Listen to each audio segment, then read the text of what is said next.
আসসালামু আলাইকুম। আপনি যদি পিন্টারেস্টে মার্কেটিং করতে চান, পিন্টারেস্টে হাজার হাজার ট্রাফিক নিয়ে আসতে চান, তাহলে এই ভিডিওটি আপনার জন্য। আমি আপনাদের এই ভিডিওতে আপনার পিন্টারেস্টে অ্যালগরিদম কিভাবে কাজ করে এই বিষয়টা পূর্ণাঙ্গ বিষয়গুলো তুলে ধরার চেষ্টা করব। আমি ইতিমধ্যে গত ক্লাসে আপনাদেরকে পিন্টারেস্ট অ্যালগরিদম ফান্ডামেন্টাল পার্ট 1 এ যে বিষয়গুলো আপনাদেরকে শেয়ার করেছিলাম, সেখানে যে বিষয়টা ছিল সেটা হচ্ছে কন্টেন্ট রেলিভেন্সি। যেটা হচ্ছে যে আমরা পিন্টারেস্টে পিনগুলো পাবলিশ করি, পিনের ক্ষেত্রে যে পিনে আমরা যে বিষয়গুলো ক্রিয়েট করি যেটা দৃশ্যমান থাকে, পাশাপাশি সেটার সাথে টাইটেল এবং ডিসক্রিপশন, বা পাশাপাশি যে আমি এই যে আউটবাউন্ড লিঙ্কটা আমরা দিয়ে থাকি সেটার সাথে কতটুকু রিলিভেন্স এবং এটা কিভাবে অ্যালগরিদম ফান্ডামেন্টাল করে, কিভাবে সিগন্যাল হিসেবে কাউন্ট করে, এই বিষয়টা আমি পূর্ণাঙ্গভাবে আপনাদেরকে প্রথম ভিডিওতে দেখিয়ে দিয়েছি। তো যারা এখনো দেখে নাই, ইনশাল্লাহ আপনারা চাইলে যে কাজটা করতে পারেন, আমার এই ইউটিউব চ্যানেলে আপনি গিয়ে দেখে নিতে পারেন। পাশাপাশি যে বিষয়টা হচ্ছে যে আমি আপনাদেরকে দেখিয়েছিলাম, আমি যদি একটু দেখানোর চেষ্টা করি কি কি বিষয় নিয়ে আমি গত ক্লাসে আলোচনা করেছিলাম, সেটা হচ্ছে ইন্টারনাল সিগন্যাল, যেটা আছে ইন্টারনাল অ্যাকশন। ইউজার যে আপনার পিনগুলোতে যে অ্যাকশনগুলো করে থাকে, আপনার পিনটাকে সেভ করে থাকে, অনেক ক্ষেত্রে ক্লিক করে বা এঙ্গেজ করে, এই যে বিষয়টা করে থাকে, এটা পূর্ণাঙ্গ বিষয়গুলো আমি আপনাদের সাথে তুলে ধরেছিলাম। তারপর হচ্ছে ইউজারের যে পছন্দ, মূলত হচ্ছে যে আমরা যে বিষয়টা জানি যে পিন্টারেস্ট একটা কিন্তু সার্চ ইঞ্জিন প্ল্যাটফর্ম, পাশাপাশি সোশ্যাল মিডিয়াতেই শুধু সীমাবদ্ধ নয়। তো তাহলে আমরা এই যে এই পিন্টারেস্ট মানুষ ইউজার যে সার্চ করে, হ্যাঁ, ইউজার যে সার্চ করে, এই সার্চ কর এটা কি, এটা কিন্তু অ্যালগরিদম কিন্তু খুব ডিপলি দেখে। তো এই বিষয়টা অলরেডি আলোচনা করা হয়ে গেছে, এবং কোয়ালিটি পিন তো অবশ্যই মাস্ট আমাদের লাগবে। যেহেতু আমরা পিন্টারেস্টে কাজ করব, সেখানে পিনটি মূলত সে দৃশ্যমান সবচেয়ে বেশি থাকে, অবশ্যই কোয়ালিটি পিন আমাদের লাগবে। আর এই বিষয়টা আমি আপনাদেরকে গত ক্লাসে ইতিমধ্যে দেখিয়েছিলাম। তো আজকের ক্লাসে আসলে অ্যালগরিদম কি কি বিষয় নিয়ে আলোচনা করব, চলুন আমরা দেখে আসি। প্রথমত হচ্ছে ইউজার সিগন্যাল এবং বোর্ড স্ট্র্যাটেজি। খুবই ইম্পর্টেন্ট একটা বিষয়, ইউজার সিগন্যালটা কিভাবে অ্যালগরিদম বুঝতে পারে এবং বোর্ড যে স্ট্র্যাটেজিটা রয়েছে সেটা কিভাবে বুঝতে পারে, এইটাই নিয়ে মূলত হচ্ছে আমাদের এই ক্লাসে আলোচনা। তো প্রথমত হচ্ছে যে ইউজার সিগন্যালটা কি। প্রথমত হচ্ছে আপনি একটা ইউজার যখন আপনার পিন্টারেস্টে সে তার যে করে, মানে যে বিষয়টার উপর ইন্টারেস্ট সেই বিষয়টা দেখতে আসে, তখন সে কি করে, একটা পিনটা শো করে। সেই পিনটা যখন তার কাছে আই ক্যাচি মনে হয় এবং তার যে সমস্যা বা যে বিষয়টা সে চাচ্ছে, যে তথ্যটা চাচ্ছে, যেটা যখন আমরা সেটা যখন ফুটে ওঠে, তখন সে কিন্তু এই পিনটার মধ্যে কি করে, প্রথমে দেখার পর কি করে, এটাকে ক্লিক করে। ক্লিক করার পর এই যে একটা ক্লিক করার পর কিন্তু একটা সিগন্যাল যায় তার অ্যালগরিদমে, পিন্টারেস্টের যে অ্যালগরিদম রয়েছে সেটাতে সিগন্যাল যায়। এবং এই যে সিগন্যালটা যায়, এই সিগন্যালটার মাধ্যমে কি করে, আমাদের যে ইনফরমেশন তথ্যের জন্য কিন্তু আমরা আউটবাউন্ড লিঙ্ক হিসাবে আমরা কিন্তু এটা লিঙ্ক তথ্য শেয়ার করি। এই লিঙ্কটা যখন সে ক্লিক করে, হ্যাঁ, অথবা ও লাইক দেয় অথবা কমেন্টস করে, এই যে প্রত্যেকটা লাইক কমেন্টসের যে বিষয়গুলো থাকে, ইউজারের যে বিহেভিয়ারটা রয়েছে, এটা কিন্তু সে এই অ্যালগরিদম পিন্টারেস্টের সে কিন্তু এটাকে সিগন্যাল হিসেবে কাউন্ট করে এবং সেটাকে কিন্তু সে ডিপলি অ্যানালাইজ করে, এবং সেই অনুযায়ী কিন্তু আপনার যে পিনটা রয়েছে সেটাকে কিন্তু রিচের পরিমাণটা বৃদ্ধি করে, ইমপ্রেশন যেটা থাকে না সেটা কিন্তু বৃদ্ধি করে থাকে। তো ইন্টারেস্ট এই ইউজার সিগন্যালটা আমাদের খুব গুরুত্বপূর্ণ। আমরা সেটাকে কিভাবে পাবো, ইনশাল্লাহ আমি আরও যেই ভিডিও আসবে পিন্টারেস্টের উপরে, আশা করি সম্পূর্ণ আপনারা ক্লিয়ারলি আপনারা পেয়ে যাবেন। তারপর হচ্ছে বোর্ড স্ট্র্যাটেজি। আমরা অনেকেই দেখবেন যে অনেক অনেক বোর্ড তৈরি করে, আবার অনেকে রয়েছে যে অল্প বোর্ডে হিউজ পরিমাণের ট্রাফিক জেনারেট করে। তো এই যে বিষয়গুলো রয়েছে, এখানে কিন্তু একটা বোর্ড স্ট্র্যাটেজি খুব খুব ভালোভাবে কাজ করে থাকে। তো এখন বোর্ড স্ট্র্যাটেজিটা কি কি বিষয় কাজ করে আমি যদি প্রথমে বলি, আপনি এখানে যে খেয়ালটা করবেন, বোর্ডের ক্ষেত্রে যে বোর্ডটা আপনি তৈরি করেছেন সেই বোর্ডে আপনি কতটুকু পিন রেখেছেন, যে পিনটা কতটুকু অ্যাজ এ ইউজার করে মেনটেন করে কিনা, মানে ইউজার যে বিষয়টা আসলে চাচ্ছে, মানে যে বিষয়গুলো তথ্যগুলো চাচ্ছে এবং বোর্ডের সাথে পিনগুলো রেলেভেন্স কিনা। আপনি হয়তো বোর্ড তৈরি করছেন ট্রাভেল নিয়ে, আপনি পিন তৈরি করে পিন দিচ্ছেন রেসিপি নিয়ে, তখন কিন্তু বোর্ডের সাথে পিন কিন্তু একটা রেলেভেন্ট নাই। এই যে রিলেভেন্ট নাই, এবং এই কারণে ইউজারগুলো যে সিগন্যালটা আপনাকে দেয়, যখন ইউজারটা এসে দেখে যেটা রিলেভেন্ট নয়, তো তখন কিন্তু সে একটা ব্রাউন্স করে। এই যে ব্রাউন্সটা করে তখন কিন্তু আপনার এখানে র্যাঙ্কিংটা কি ড্রপ খায়। বোর্ডটা কিন্তু অনেক সময় র্যাঙ্কিং করে। তো বোর্ডের র্যাঙ্কিং এর ক্ষেত্রে আপনাকে প্রথম যেটা হবে, আপনাকে যেই রিলেভেন্টে বোর্ডটা তৈরি করবে সেই বোর্ডটাকে অবশ্যই মাস্ট হতে হবে ইন্টারেস্টের যে সার্চ ভলিউমের ওপরে ভিত্তি করে, কারণ ইন্টারেস্টটা কিন্তু একটা সার্চ ভলিউম রয়েছে। আপনার ইন্টারেস্টে আপনি এমন একটা বোর্ড তৈরি করলেন যে বোর্ডের উপরে আজ ইউজার কোনো সার্চই করে না, বা ইউজার এই বিষয়ের উপরে ইন্টারেস্ট না, তো সেক্ষেত্রে কিন্তু আপনার বোর্ডটা কিন্তু আলটিমেটলি তেমন রিচ ইমপ্রেশন পাবে না। তো এই বিষয়টা কিন্তু অবশ্যই আপনাকে মূল্যায়ন করে রাখতে হবে। তারপর হচ্ছে বোর্ড স্ট্র্যাটেজি। অনেকে হচ্ছে যে অনেক বোর্ড তৈরি করে রাখে কিন্তু বোর্ডে পর্যাপ্ত পিন নেই। সেই ক্ষেত্রে কিন্তু আপনার বোর্ডের কারণে কিন্তু আপনার র্যাঙ্কিং পাবে না। সাধারণত একটি বোর্ডে কত পরিমাণ পিন থাকা প্রয়োজন এই বিষয়টা কিন্তু আপনাকে জানতে হবে। আমি আপনাদেরকে দেখাচ্ছি একটা সাধারণত বোর্ডগুলো কি কি পরিমাণে কি থাকা দরকার। আমি পরবর্তীতে স্লাইডে যদি যাই তাহলে আশা করি কিছুটা হলে আপনারা বুঝতে পারবেন। তাহলে আমি পরবর্তীতে যে বিষয়টা নিয়ে এসেছি সেটা হচ্ছে পিন্টারেস্টের ইউজার সিগন্যালটা বোঝা। ঠিক আছে, ইউজার সিগন্যাল, যে ইউজারটা আপনার পিন্টারেস্টে আসছে এই সিগন্যালটা নিয়ে আমাদের বোঝা প্রথমে আমাদের প্রয়োজন, কারণ অ্যালগরিদম এর উপর বেস করে কিন্তু আমাদেরকে ট্রাফিকগুলো দিচ্ছে, বেশি লোকের কাছে পৌঁছে দিচ্ছে আমাদের পিনগুলো, পাশাপাশি আমাদের বোর্ডগুলো। এখানে হচ্ছে খারাপ সিগন্যাল বাউন্স। এই যে খারাপ সিগন্যালটা সে কিভাবে বুঝতে পারে, আপনি যদি একটু খেয়াল করেন পিন্টারেস্টে বেশিরভাগ ইউজার হচ্ছে কিন্তু মোবাইল ফ্রেন্ডলি, মানে মোবাইল ইউজ করে থাকে। তো আপনি যে আউটবাউন্ড লিঙ্কটা আপনি দিয়েছেন, যখন একটা পিন্টারেস্টে যখন একটা ইউজার এসে আপনার আউটবাউন্ড লিঙ্কে ক্লিক করে সাথে সাথে যদি সে চলে আসে নির্দিষ্ট সময় সেই আউটবাউন্ড লিঙ্কে সে যেখানে গিয়েছিল সেখানে স্টে না করে, তাহলে সে কিন্তু একটাকে ব্যাড সিগন্যাল হিসেবে ধরে রাখে। আর ব্যাড সিগন্যালটা ধরে রাখাটা হচ্ছে যে অ্যালগরিদম যে বিষয়টা বুঝে যে আপনার এটা যে কন্টেন্ট আপনি দিয়েছেন সেটা সম্পূর্ণভাবে প্রত্যাশাপূরণ নয়, বা সেটা কার্যকর অথরিটি তথ্য আপনি প্রোভাইড করেন নাই, তখন কিন্তু সেটাকে কি নেতিবাচক সিগন্যাল হিসেবে কাউন্ট করে। কাউন্টটা এখন কথা হচ্ছে আমি ভালো সিগন্যালটা কিভাবে করব।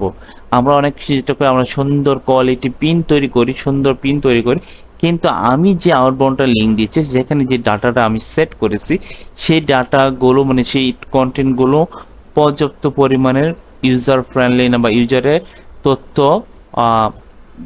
ব্যবহার মানে তথ্যগুলো সে দিচ্ছে না। তো সেক্ষেত্রে যেটা হয় সেক্ষেত্রে সে কিন্তু ইউজার কিন্তু হয় কি যে বাউন্স করে। এটা কিন্তু আমাদের ব্যাড সিগন্যাল, আর এটা কিন্তু অ্যালগরিদম সহজেই ধরতে পারে। যদিও অ্যালগরিদম ভালো করে কন্টেন্ট পড়তে পারে না, তবে একটু না পড়তে পারলেও সে কিন্তু এই যে সিগন্যাল উপর বেস করে কিন্তু সে বুঝতে পারে। আমি গত ক্লাসে ইতিমধ্যে আপনাদেরকে আলোচনা করেছিলাম যে আপনার ওরা কন্টেন্ট না পড়তে পারলেও যে সাইটের আপনি যদি ব্লগ সাইটের যদি কাজ করেন, ব্লগ সাইটে ট্রাফিক নিতে চান, তো সেক্ষেত্রে যে সাইটটা আপনার কন্টেন্টের স্ট্রাকচারটা কিরকম, পাশাপাশি সাইটের স্পিডটা কিরকম, বা কি ফরমেশনে আপনি সাইটটাকে মানে ইউজারের জন্য রেডি করেছেন, এই বিষয়গুলো কিন্তু সে সহজেই বুঝতে পারে এবং সেই অনুযায়ী কিন্তু আপনার পিনটাকে কি করে র্যাঙ্ক করে থাকে। তার মানে কি আমার যেই সিগন্যালটা দিব মানে আমাদের আউটবাউন্ড লিঙ্ক হিসাবে, তো সেক্ষেত্রে যেটা করতে হবে আমাকে অবশ্যই কি করতে হবে, কোয়ালিটিফুল তথ্যগুলো দিতে হবে যেন ইউজার নির্দিষ্ট সময় অন্তত সেখানে স্টে করে, মানে সেই জায়গাটায় থাকে। তাহলে অবশ্যই আমাদেরকে সেই জায়গাটা কি করতে হবে, আমাদেরকে গুরুত্ব সহকারে কাজটা করতে হবে। তারপর যদি আমি যে বলছি যদি ইউজার আমাদের ব্লগে গিয়ে অন্য অন্য পেজ ভিজিট করে বা অন্য অন্য সাইটে বেশি সময় ধরে থাকে, তাটা অ্যালগরিদম কাছে একটা অত্যন্ত শক্তিশালী ইতিবাচক সিগন্যাল। হ্যাঁ, এটা খুবই গুরুত্বপূর্ণ। আপনার এই আউটবাউন্ড লিঙ্কের মাধ্যমে সে যদি যায় সাইটে এবং তারপরে যদি স্টে করে, পাশাপাশি যদি অন্য কোনো পেজে সে যায়, তাহলে কিন্তু সে এটাকে কি মনে করে, যেটা এই যে ওই সাইটটা বা মানে এখানে যে তথ্যগুলো আছে খুবই পজিটিভ এবং এটা ইউজারের জন্য ফ্রেন্ডলি স্বরূপ, তখন কিন্তু সে কিন্তু এটাকে ইতিবাচক মানে সে এটাকে অ্যাজ এ অ্যালগরিদম সেটাকে ইতিবাচক হিসেবে যেহেতু দেখে, সে কিন্তু তখনই আপনার এই প্রিন্টটাকে রিচের পরিমাণটা বেড়ে দেয়। তারপরে সবচেয়ে ইন্টারেস্ট একটা মজার বিষয় হচ্ছে সেভস।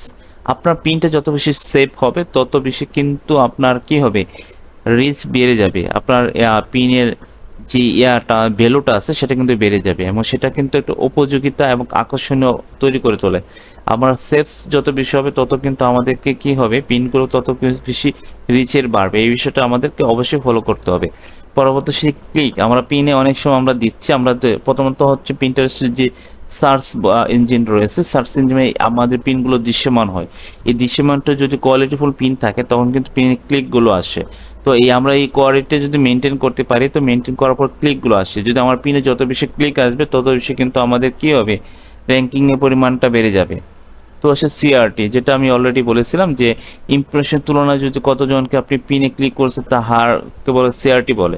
মানে আপনি ইমপ্রেশন হয়েছে, ধরেন আপনি একটা পিন দিয়েছেন, সেই পিনটার 1000 ইমপ্রেশন হয়েছে, কিন্তু সেই অনুযায়ী আপনার ক্লিক করেছে মাত্র 2টা 3টা, তার মানে এটা ব্যাড পিন। তো এই ব্যাড পিনটা কিন্তু এটা কিন্তু অ্যাজ এ ব্যাড সিগন্যাল হিসেবে অ্যালগরিদম আপনাকে এটা ধরে রাখবে। তাহলে সেই ইমপ্রেশনের উপরে সিআরটিটা খুবই ইম্পর্টেন্ট। তার মানে আমাকে বুঝতে হবে যে সিআরটিটার জন্য আমাকে খুব কোয়ালিটিফুল পিন তৈরি করে রাখতে হবে। তারপর কমেন্টস এবং রিয়াকশন, এটা খুবই গুরুত্বপূর্ণ, খুবই খুবই। কারণ কি, কমেন্টস এবং রিয়াকশন যদি আপনি পিনে থাকে, তো সেক্ষেত্রে কিন্তু আপনার পিন্টারেস্ট ধরেই নেই যে আপনার এই জিনিসটা কি এজ এ কোয়ালিটিফুল। এবং কমেন্টস রিয়াকশনগুলো যদি ব্যাড আপনার কোনো তথ্য এজ এ ইউজার যদি দিয়ে থাকে, তাহলে সেটাও কিন্তু সে সিগন্যাল হিসেবে ধরে নেই যে সে তথ্যগুলো সঠিকভাবে প্রোভাইড করছে না। আর যদি পজিটিভ থাকে তাহলে তো কথাই নেই, আপনাকে ফ্রেন্ডলি এবং আপনাকে খুবই সুন্দরভাবে রিচ দিয়ে দেবে। তো অবশ্যই বিষয়টাকে আপনারা কি করবেন, আহ, মনোযোগ এবং গুরুত্ব সহকারে এই যে অ্যালগরিদম ইউজারের বিষয়টা আপনাকে বুঝিয়েছি, এই বিষয়টা মেনটেন করে কিন্তু আপনাকে পিন্টারেস্টে মার্কেটিংটা করতে হবে। আমি অ্যাকচুয়ালি পরবর্তী স্ট্র্যাটেজিটা কি আমি যদি দেখি, এটা খুবই খুবই খুবই কার্যকর একটা স্ট্র্যাটেজি। এটা সে কার্যকর বোর্ড স্ট্র্যাটেজি, নিশ এবং অথরিটি। এই যে নিশ বোর্ডটা কি বা অথরিটি বোর্ডটা কি, এটা যদি আমরা জানি, একটু খেয়াল করেন আপনারা যদি পিন্টারেস্টে বিভিন্ন প্রোফাইল যদি একটু চেক করেন, দেখবে কিছু কিছু পিন আছে যে সুনির্দিষ্ট একটা টপিকের উপরে সে তার বোর্ডটা তৈরি করেছে এবং সেখান থেকে সে পিনগুলো পাবলিশ করতেছে, পিনগুলো সে প্রতিনিয়ত ইউজারের জন্য দিচ্ছে। তো এটা কিন্তু অনেক সময় কিন্তু অনেক বেলো তৈরি করে, তাৎক্ষণিক কিন্তু খুব দ্রুত র্যাঙ্ক করে। কিন্তু অথরিটি বোর্ডও কিন্তু আপনার তাৎক্ষণিক না করলেও কিন্তু এটা সবচেয়ে বেশি গুরুত্বপূর্ণ। আপনি যদি এসির ক্ষেত্রে যদি আপনি চিন্তা করেন যে দীর্ঘমেয়াদী কাজ করতে চান, তাহলে কিন্তু আপনার অথরিটি বোর্ডটা খুবই লাগবে। তো আমি নিশ বোর্ডটা আসলে যদি বলি, এখানে আছে যে বিগেন ব্রেকফাস্ট স্মুথি বা 5 মিনিট ইজি স্মুথি আইডিয়া। যদি আপনি মনে করেন যে এই একটা নিশ নিয়ে আসলে আপনি বোর্ডটা তৈরি করেছেন, এই নিশের উপরে আপনি পিন পাবলিশ করতেছেন, তাহলে একটা নির্দিষ্ট স্পেসিফিক একটা নিশের উপরে কিন্তু আপনি কি করতেছেন, ফোকাস করে বোর্ডগুলো আপনি বোর্ডে পাবলিশ করতেছেন পিনগুলো। তো সেক্ষেত্রে আপনার যে বিষয়টা হবে, আপনার নির্দিষ্ট সময় খুব দ্রুত সময়ের মধ্যে কিন্তু র্যাঙ্কিং হবে। পরবর্তীতে যদি আপনি চান যে অথরিটি বেড হচ্ছে, দেখেন এটা health recipe, breakfast, lunch, dinner, এখানে হচ্ছে বেশ অনেকগুলো টপিক নিয়ে মূলত হচ্ছে বোর্ডগুলো তৈরি, আলাদা আলাদাভাবে বোর্ডগুলো তৈরি করতে হয়। এটা হচ্ছে অথরিটি বোর্ড, যে একটা নির্দিষ্ট নিশের ওপরে না, সে একাধিক নিশ বা একাধিক টপিকের ওপরে সে মূলত হচ্ছে টার্গেট করেছে। তো সেক্ষেত্রে যেটা হবে, তো অথরিটি আপনাকে সেই অনুযায়ী আপনাকে অথরিটি বোর্ডগুলো সেট আপ করতে হবে। তার মানে আমরা আসলে ক্লিয়ারলি বুঝতে পারছি যে নিচ বোর্ডটা কি, অথরিটি বোর্ডটা কি। নিচ বোর্ড হচ্ছে একটা স্পেসিফিক একটা টপিকের উপর আসলে আমরা বোর্ড তৈরি করা, অথরিটি বোর্ড হচ্ছে অনেকগুলো নিশ, মানে অনেকগুলো যে মাল্টি টপিক নিয়ে আসলে আমাদেরকে কি করা, কাজ করা। আশা করি এই কার্যকর বোর্ড স্ট্র্যাটেজির ক্ষেত্রে আপনারা খেয়াল করবেন। এখন একটা প্রশ্ন আসতেই পারে সাধারণত, যে আমি কোনটা নিয়ে আগাবো, আমি নিশ বোর্ড নিয়ে আগাবো নাকি আমি অথরিটি বোর্ড নিয়ে আগাবো, এটা নিয়ে আমি আসতেছি। তো আমি পরবর্তী স্লাইডে যাই, আশা করি এই পরবর্তী স্লাইডে গেলে আমরা বুঝতেই পারবো। এখন বোর্ড অপটিমাইজেশন সেরা কৌশল। হ্যাঁ, আমি খুবই গুরুত্বপূর্ণ একটা বিষয় আপনাদের রাখতে যাচ্ছি। এই স্ট্র্যাটেজিটা যদি আপনি ফলো করেন, আপনার দ্রুত সময়ের ভিতরে আপনারা ইনশাল্লাহ ভালো একটা গ্রেন করতে পারবেন আপনার পিন্টারেস্টে। তো আমি এই যে এতগুলো কথা বলছি, তো স্বাভাবিকভাবে আপনার প্রশ্ন আসতে পারে যে আমি আসলে এই যে বিষয়গুলো করছে, আমি আমার কতটুকু রিসার্চ থেকে করছে। আমি স্যাম্পল একটা ডেমো আপনাদেরকে দেখাই। আমি নতুন একটা আমি অ্যাকাউন্ট করেছি, মানে অ্যাকাউন্ট বলতে কি আমি নতুন একটা কাজ করতেছি। এখানে যা শুধু আমি যদি 14 দিনে একটা ডাটা দেখানোর চেষ্টা করি, যেখানে আমি শুধুমাত্র 50টার মতো পিন পাবলিশ করেছিলাম। তো এখানে আমি প্রায় 8000-এর মতো ইমপ্রেশন পাচ্ছি লাস্ট 14 দিনে। এবং পাশাপাশি যদি দেখি আমি আমি পুরোটা দেখাচ্ছি না, লাস্ট 14 দিনে আমি দেখাচ্ছি। আমি এটা বেশি দিন কাজ করি নাই, মাত্র আমি প্রায় 20 দিনের মতো কাজ করেছিলাম। এখানে এঙ্গেজমেন্ট প্রায় গেইন করেছে 414টা, এবং আউটবাউন্ড লিঙ্ক মানে যেটা আমাদের সাইটের ট্রাফিকগুলো যাচ্ছে প্রায় 157টা, এবং সেভস মাত্র 13টা। এগুলো প্রত্যেকটাই গেইন করতেছে। তো ওই আমি আমার এই স্ট্র্যাটেজিগুলো ফলো করি এবং সেই স্ট্র্যাটেজিটি আপনাদেরকে শেয়ার করতেছি। তো চলুন, আপনারা আশা করি বুঝতে পারছেন যে আমি এই বিষয়টা নিয়ে কাজ করতেছি, এবং এই বিষয়টা নিয়ে আশা করি আলহামদুলিল্লাহ আমি মোটামুটি ভালোই আগাচ্ছি। এখানে আমি আপনাদের যে বিষয়টা শেয়ার করি যে পিন সংখ্যাটা আসলে কতগুলো হবে। আমি একটা স্ট্র্যাটেজি আপনাদের শেয়ার করি। আপনি প্রথমে শুরুটা করতে পারেন নিশ বোর্ড হিসাবে। কয়েকটা বোর্ড নিয়ে আপনি নিশ টপিক নিয়ে শুরু করেন। প্রথমে 20-30টা করে পিন রাখেন, যখন এটা গ্রেন হবে আস্তে আস্তে আপনি বোর্ড বা অন্য অন্য যে টপিক আছে সেটা টার্গেট করতে পারেন। তবে মিনিমাম আপনার একটা বোর্ডে 20 থেকে 30টা পিন রাখা উচিত। এটা হলেও যে বিষয়টা হয় যে আপনার পিনে আপনার বোর্ডে যেটা হয় যে একটা বেলো তৈরি করছে যে আপনি এখানে বোর্ডে বেশ কিছু তথ্যগুলো আছে। তো আমাদের কি করা উচিত, 20 থেকে 30টা পিন অন্তত রাখতে হবে, প্রাথমিক অবস্থায় এটা রাখতে হবে। যদি আপনি একটা বোর্ডে 2টা-3টা রাখছেন আর বাকি একটাতে 100 রাখছেন, এটা কিন্তু একটা ব্যাড সিগন্যাল আসবে। হ্যাঁ, পরবর্তী সময় এটা র্যাঙ্কিং ক্ষেত্রে একটা প্রভাব তৈরি হয়। তো এই প্রভাব থেকে আমাদের এক করতে আমাদের মিনিমাম প্রত্যেকটা বোর্ড হলো আমরা 20 থেকে 30টা পিন রাখবো। কিন্তু একটা বিষয় খেয়াল করবেন, আমি আপনাকে শুরুতেই বলছিলাম, আপনি শুরুটা করতে পারেন নিচ বোর্ড দিয়ে। নিচ বোর্ড দিয়ে হচ্ছে আপনি 3-4টা বোর্ড রাখতে পারেন।